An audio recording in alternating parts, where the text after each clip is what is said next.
Hey everyone, thanks for checking out part 2 of my PlayStation 1 retrospective.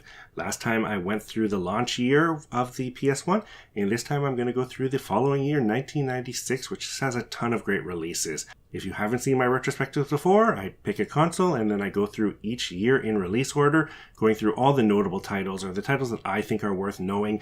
I like to go through my own collection to help me kind of find out what I need to add to it or what maybe I don't need to have anymore. So that's what I'll be doing this time. Let's get right into it. In February, we get King's Field. Now, this is actually the second King's Field game. The first one was released in Japan only, so they just called this King's Field 1 here. For the time, it's a really interesting take on the first-person open-world RPG genre that focused more heavily on combat and exploration than traditional RPG mechanics. This is really most notable for being the precursor to the Dark Souls series. Next up, the first game in my collection, and probably my favorite FPS for the console, that is Descent. This is a decent port of the PC version. Of course, the big drawback here is you have to use a controller, and there is no analog support, so something that definitely takes some getting used to, but totally can be done. I really dug it as a kid. If you haven't played Descent, the game has the player flying through mines in space to blow up the reactors in each one. This involves taking down enemies and finding keycards to unlock doors. The game is a first-person shooter, but because you're flying a ship, you can freely move through the stages, so it takes a lot of practice. Following that, in March, we get Darkstalkers, the first game in Capcom's Supernatural 2D fighter series. It introduces characters that would be used throughout the series, like Morgana and Donovan, and it's just a really good-looking fighting game, a great port of the arcade game, and a great showcase for what these new systems can do for 2D fighters. Right after that, with a whopping 4 discs, Wing Commander 3, Heart of the Tiger. This is the best console port of the PC game, which was the first Wing Commander to mix interactive movie segments with the space combat.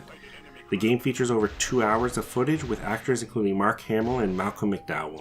The story focuses on the continuing war between the humans and the Kilrathi and has some really interesting plot points leading up to the end of the war. Combat was greatly improved over the original games, and it's just a great space sim that's worth checking out if you're into that genre and haven't. Next up, one of, if not my favorite game of all time, mostly due to nostalgia, but it is still an amazing game, the original Resident Evil. Now, as I mentioned at the beginning of my first PS1 retrospective, the cases between games were sometimes different, so this game originally launched like this, but you could get it as a smaller, regular jewel case. This version is much rarer, but yeah, just a bunch of these games came out in both formats. Resident Evil is probably the genre-defying survival horror game. It takes its cues from Alone in the Dark, but very much is its own thing. At this point, it's known for its really bad voice acting and dialogue, but in truth, the game itself is pretty incredible, especially what they were doing at the time. The atmosphere in the mansion was great. The survival horror aspects of really having to focus on how much ammo you use and how much health you restore through herbs. There was an inventory management aspect that could really back you into a corner and made things really tense. And yeah, if you haven't played Resident Evil, you are a member of a special team that's gone out to explore these murders in the woods and end up in this mansion that's completely infected by zombies and other creatures, and you have to kind of figure out what's going on. There's not too much more to say about this game. It was remade, so there's other ways to play it, but I still love this original version. Right after that, we had Populous: The Beginning. This is the third game in Bullfrog's God Sim series, which updates the graphic and gameplay a fair bit from the previous titles. The graphics are all in 3D now, and the gameplay was changed to be a mix of real-time strategy and the terrain management from previous games. This isn't a series I was really into, but the original Populous was a great game, and I think the series has a bunch of fans overall, so I couldn't avoid mentioning it. In April, another amazing game that I should have, but I have the 3DO version instead, that is Return Fire. So this was originally a 3DO exclusive, but many people ended up playing it on the PlayStation, so it's well worth noting. If you haven't played this game, it's a really fun top-down military action game where you control vehicles like a jeep, tank, and helicopter, just going through each map and destroying enemies and their bases. Already, just like 6 months after the original, we're getting Battle Arena Toshinden 2. There's not really much to say about Toshinden 2. It's really similar to the original game. It just features better balancing, a new story, and 2 new characters, but it's worth mentioning because it was a big fighter at the time. Next up, a game that's really notable because of its prequel, that is Fade to Black. This is the only console port of the 3D action sequel to Flashback. I don't think it plays that well, but it is a really interesting follow-up to Flashback that is a big cult hit, so definitely worth mentioning. Right after that, another personal pick, but I know a bunch of people were into this cult game at the time. That is Tecmo's Deception, the first of the Deception series by Tecmo.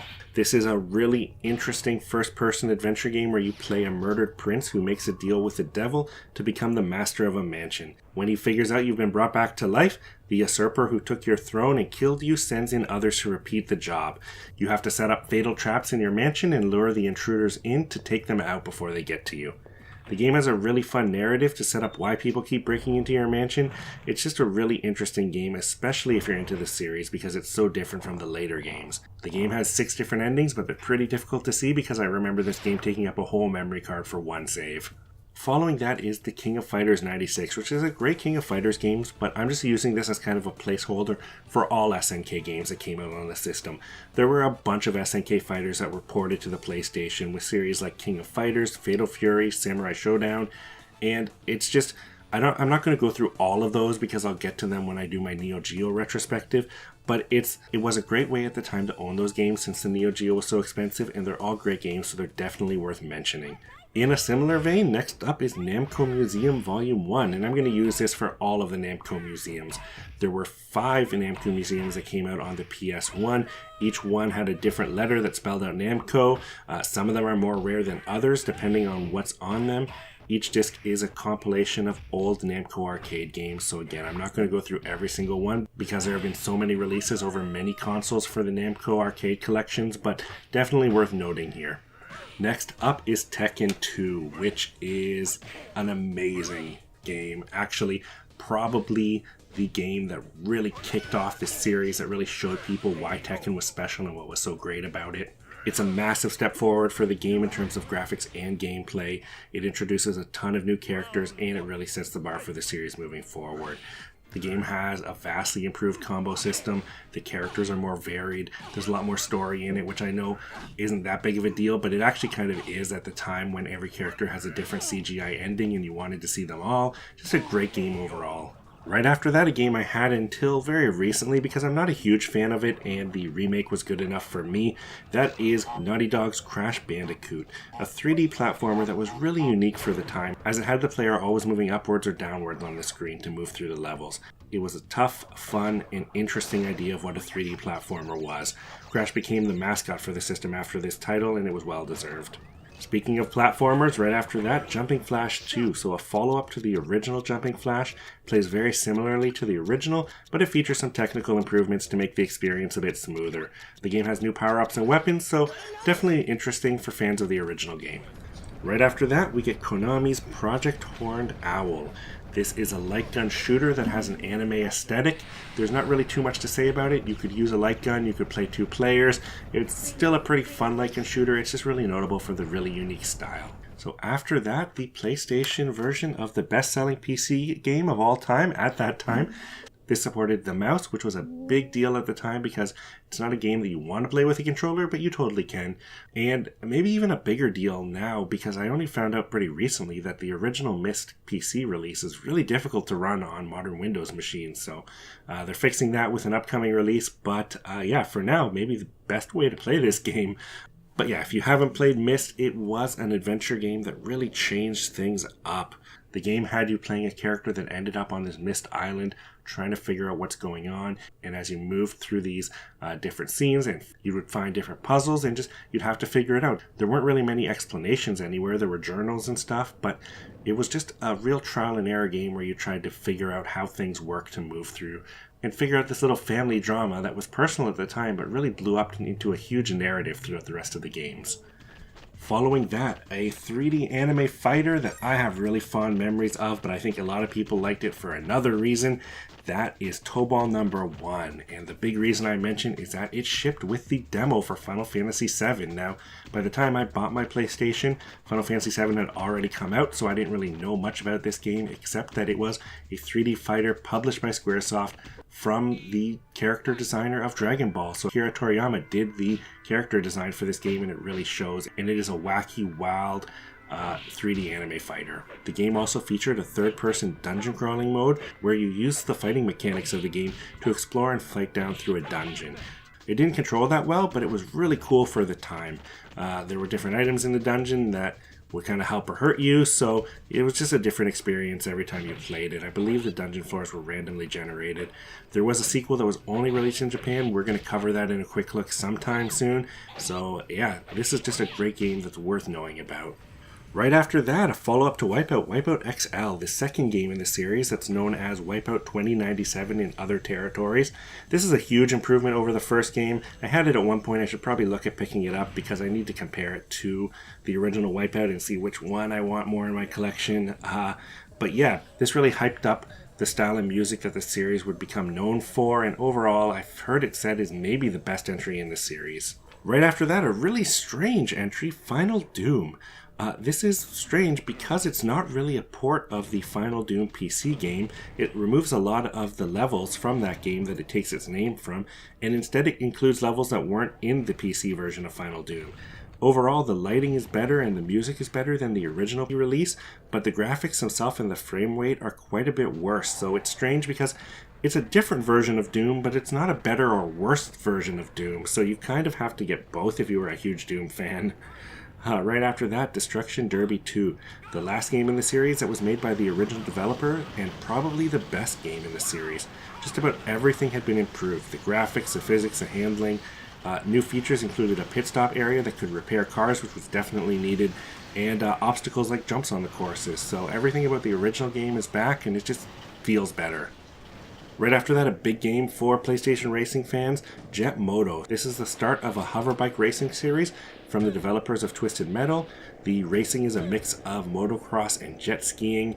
The game features a variety of interesting and different courses, as well as a magnetic grapple system that lets players latch onto magnetic poles to help make tight corners. Right after that, we got Kingsfield 2, which is actually a port of Kingsfield 3, and it basically just follows up on the series. It adds a couple new features, but overall, just a cool game because, again, it's kind of the precursor to Dark Souls.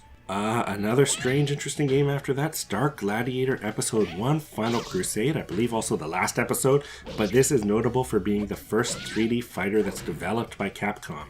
It uses a 4-button control scheme and includes special gameplay aspects like the plasma reverse and plasma strike mechanics.